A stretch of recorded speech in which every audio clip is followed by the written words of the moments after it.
birlik ve beraberlik ne kadar önemli olduğunu bunu kısa olarak söylemiştik. Bugün birinci şartları söyleyeceğiz. Tabii bir tane şartı diyeceğiz. Fazla uzatmaya gerek yok. Birlik ve beraberlik nasıl olur insanlar arasında?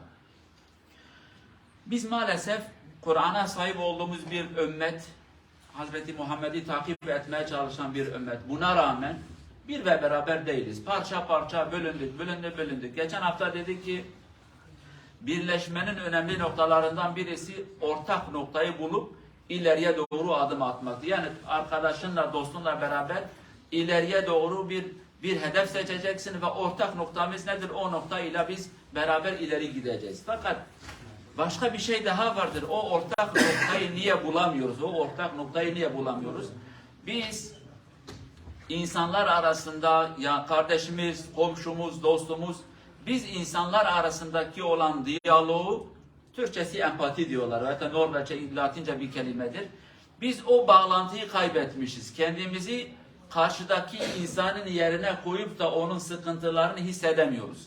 Bu sıkıntından dolayı biz iki insan bir araya gelemiyoruz. Adamın komşusu ölmüş, bir baktın ki diğer komşu düğün yapar. Aralarındaki bağ kopmuş ondan dolayı. Eğer o insani bağ kopmasaydı bu adam diğer adamın cenazesi yerdeyken düğünü yapmazdı. İşin özeti. Komşu yemek bulamaz, bu adam yemeğini çöpe atar. Bu adamın yemeği çöpe atma sebebi o iki aile arasındaki olan o insani bağların olmaması. O bağlar, o ilişki kopmuştur.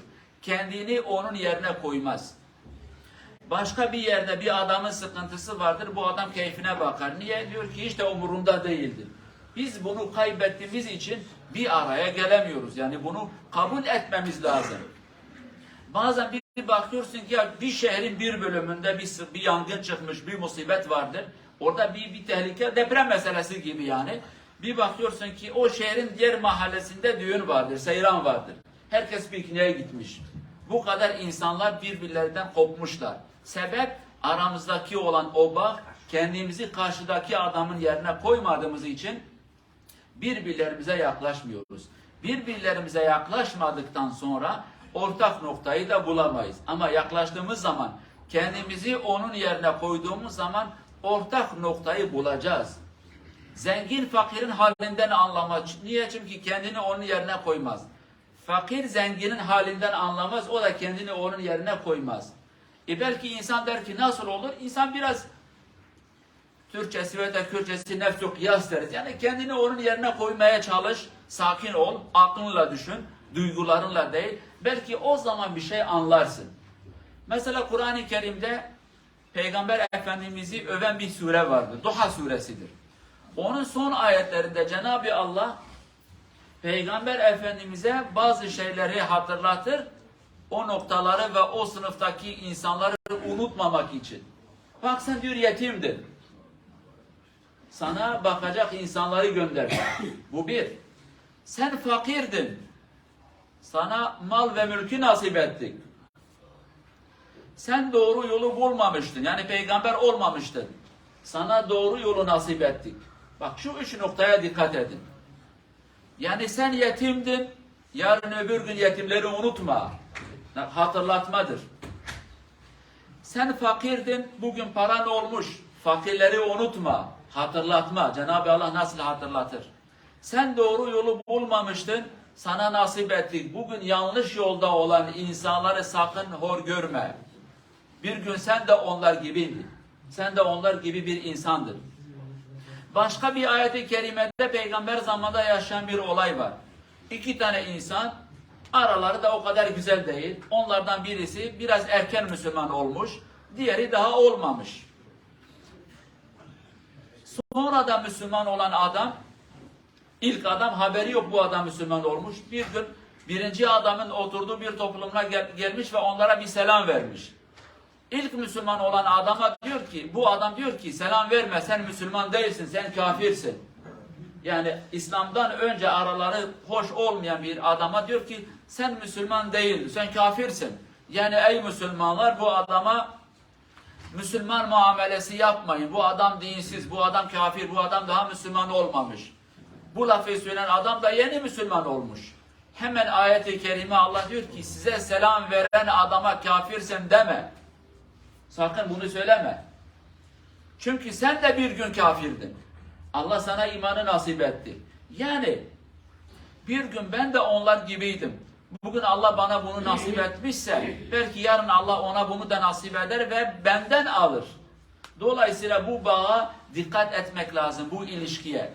Biz karşıdaki insanı anlamayana kadar asla aramızdaki olan sorunlar çözülmez. Büyük sıkıntılarımızdan birisi de işte budur. Bazen mesela istesek istemesek İslam coğrafyası onlarca devlete ayrılmış. Bir devletin vatandaşı kendi yönetimden bazı sıkıntı çeker. Bir bakıyorsun ki komşu ülkenin vatandaşı bu ülkenin yönetimini savunuyorlar. İşte burada kardeşlik bağları kalmamış ondan dolayı. Çünkü eğer o bağlarımız güçlü olsaydı o yönetici adamı savunacağına diyecek ki ya bu ülkedeki Müslüman benim gibi o sıkıntı altındadır. O sıkıntı çekerken ben nasıl sevineceğim bu yöneticiyle? Ama eğer ben o Müslümanın halinden anlamıyorsam o zaman yarın öbür gün bu Müslümanla bir olmayı da düşünmeyeceğim. Mümkün de değil, düşünemezsin, biri olamazsın. Çünkü sen o adamın halinden anlamadın. O adamın halinden anlamadıktan sonra sen nasıl onunla bir beraber olacaksın ve ileriye doğru bir adım atacaksın? İşte bizim kaybettiğimiz nokta bu noktayla ilgili biraz çalışmamız lazım. Bugün aramızdaki olan birçok fitne, birçok sıkıntı sebebi bu. Biz kendimizi karşıdaki insan yerine koyamıyoruz. Onun halinden anlamıyoruz. Yani kısacası şöyle bir kelime var. Biz diyoruz ki bizim yumurta komşunun ineği. Bu kadar aradaki fark yani.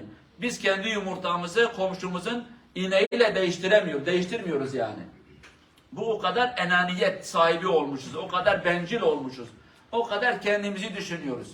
Yani senin yumurtan ve komşunun ineği fark etmez diyor. Müslüman o şekilde olmamalı. Ya en az söyle ki benim yumurta onun yumurtası. Ama yok benim yumurtam onun ineği gitsin. İslamiyet bu kadar zalim bir din değil. İslamiyet bu değil.